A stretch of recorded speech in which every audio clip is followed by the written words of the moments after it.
Uzinduzi huu utafanyika siku ya Jumatatu tarehe 16 Juni 2025 saa 2 asubuhi. Wananchi wao wamefika kwenye eneo hilo katika viwanja vya Maturubai, Mbagala, wilaya ya Temeke.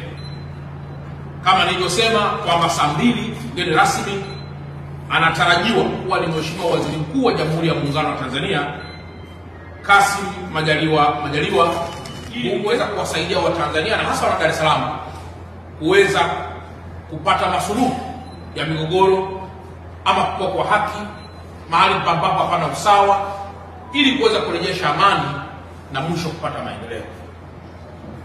Ndugu waandishi wa habari, kama nilivyosema hapo awali kwamba lengo kuu la kampeni hii ni kuimarisha upatikanaji wa haki kwa wananchi wote nchini.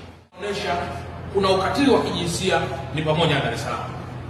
Kwa hiyo kampeni hii muhimu chini ya Wizara ya Katiba na Sheria ambayo inagharamiwa na Mheshimiwa Dr. Samia Suluhu Hassan, Rais wa Jamhuri ya Muungano wa Tanzania, ni kwamba watu waweze kufika ili waweze kupatiwa kila ambacho kimekusudiwa.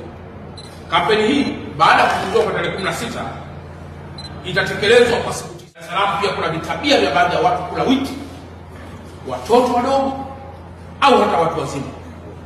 Kuna hiyo tabia kubwa, lakini zaidi pia kuna watu wengine, akina mama kunyanyaswa au hata akina baba kunyanyaswa.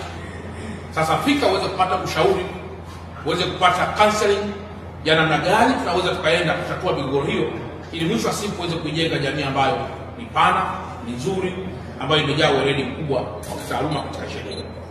Tatu ni huduma ya usajili wa vyeti vya kuzaliwa kupitia RITA.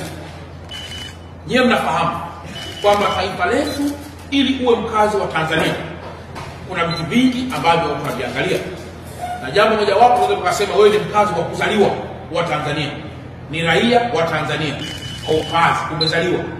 Sasa tunataka tujue citizenship yako. Je, kuna cheti? Na kama una cheti, nini kiweza kufanyika? Je, nani apate cheti? Mtoto anayezaliwa kwa siku moja au mtu mzima? Fika tarehe 16 uweze kupata msaada mkubwa wa kisheria.